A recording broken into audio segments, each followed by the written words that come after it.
So yun, nandito na tayo sa Quezon. At di na tayo nakapag-vlog kanina dahil nagmamadali tayo. Ikwento na lang natin yung mga dinaanan natin. Tara, samahan nyo kami ni Kalorni. Ayan o, kakagising lang yan. Ngayon lang nagising. Ang haba daw ng biyahe niya, pero ang haba ng tulog niya. Halata naman sa mata. Kita mo ang mata o. Mulat na mulat. Samantalang ako, antok na antok. Wala akong tulog.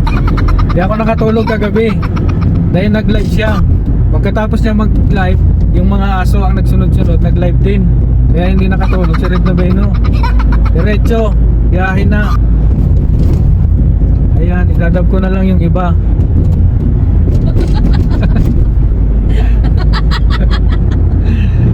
At yun nga ang nangyari.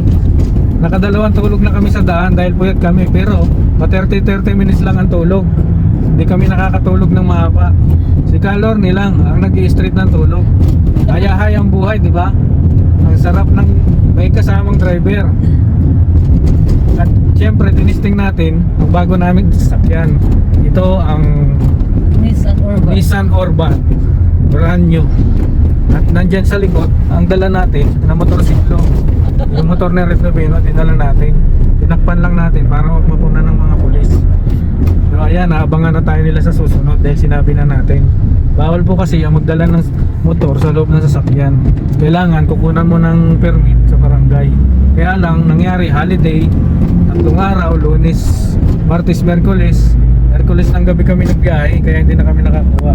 So ayan, ikwento natin yung mga nangyari sa kalsada at mamaya yung mangyayari pa. For the meantime, panoorin muna natin itong kalsada sa Quezon. Napakalubak po dito sa Quezon. Ayan o. So ayun na nga, makikita mo, umaalon-alon ang kalsada. Kitang-kita naman sa video, hindi po ba?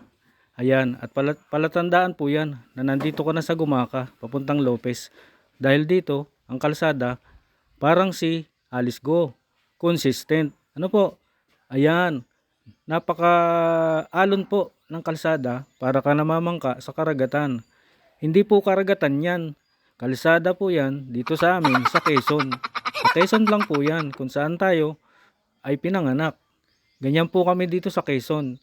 Para kang namamangka sa kalsada. Joke lang po. At isa nga pala sa naobserbahan ko, kaya sumikat ang ganitong pagbablog ay dahil pala kay Doraemon. Ganito si Doraemon. Tama ka, Doraemon. O ayun, yun na nga. Alive na alive si Kalorni dahil mahaba ang tulog niya. Kita mo Tama ka, naman. Doraemon. At yun na nga, nandito na tayo sa Labo, sa paborito naming kainan ng kambingan ni Kalorni.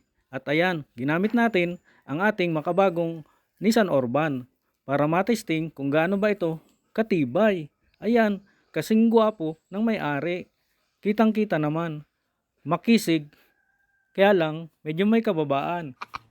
Joke lang po. Ayan, tara na po, samahan nyo kami ni Kalorni. Papakita ko sa inyo kung gaano ang kambing dito kasarap. Tara po.